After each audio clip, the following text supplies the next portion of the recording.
Whoa! It wasn't doing that before. There's a real visceral sense of being immersed in the game when you're holding something physical in your hand and you do it. The controller itself really contributes to the feeling that you are a wizard. You have a magic wand in your hand, and Finn has a magic wand in his hand. It's the best one-to-one connection with a character that I've ever felt. When we first took the controller and whirled it over our head and saw the apprentice conjure a tornado out of the ground, it's like, that is something different. That is not just another press the button and cast your spell. He just conjured a tornado. This is awesome.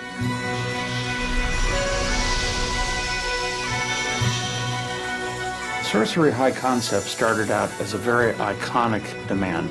What if you one day found a magic wand in a box? What would you do with it? What would you try? What would you hope and imagine that it could do? This is fun! Sorcery is designed from the ground up to be a move title. With a lot of games, you start sort of retrofitting, saying, oh, we're going to take an existing game that has a DualShock control scheme, and then try to figure out how to work the move into that. But with Sorcery, from the very beginning, we built everything around making the move an essential central part of gameplay. Of many places that I've worked, our studio's a little different in that we are a little more physical, and we kind of embrace that, especially working with the move. So when you cast a spell and to throw up your arm in a shield is really something that came out of how we talked about the game.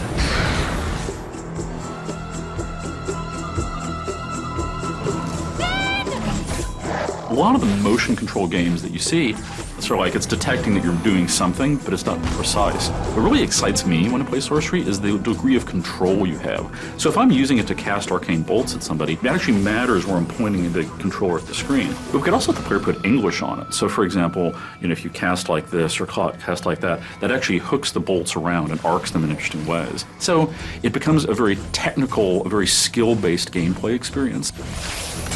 Fighting is active. Drawing a firewall, throwing a bolt through it. Those movements are quick, fast. Spell switching is on the fly, and it's a movement, it's not a button press. As you get deeper into Sorcery, you learn more spells. You gain a command over the elements: ice, fire, wind, electricity. Then we found that combining them was cool. Cast your whirlwind through fire, the fire is sucked up off the ground and your whirlwind becomes a fire tornado. Cast your bolts into a fire-nado and fire bolts are multiplied and spread throughout the arena. Every spell in Sorcery can be combined with the other spells to produce a deep combo system that lets you just attack your enemies in a wide variety of ways to maximum advantage. A troll! That thing is huge! This way, come on! The boss fights in our game is where the player has to really put his mind to work. You have to be aware of your environment, you have to be aware of your arsenal. Everything that we put into a boss fight is indispensable in taking out the boss. Hey, you! Sorcerer! Finn, we don't have time for this. You don't have time for not this, smart cat. Potions are the way to power. Alchemy is the flip side of all the action gameplay. In Alchemy, you're using the motion controller, but it's not under the pressure of combat. You discover many unusual ingredients. So our alchemy system, which is the key to level progression, involves mixing these elements together. And we make sure that with our move, we do this in a very visceral sort of a way.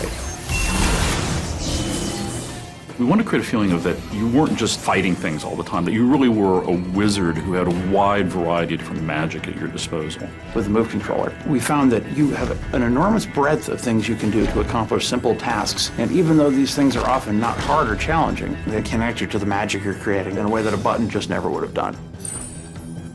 That's the heart of what makes the motion control experience potentially a permanent part of serious hardcore gaming, is people are realizing that this device lets me have a much richer interaction with the world than any traditional gaming device.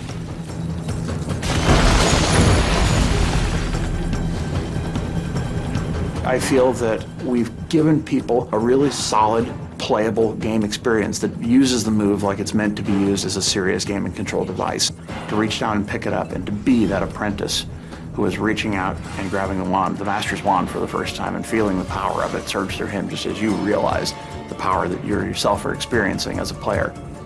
PlayStation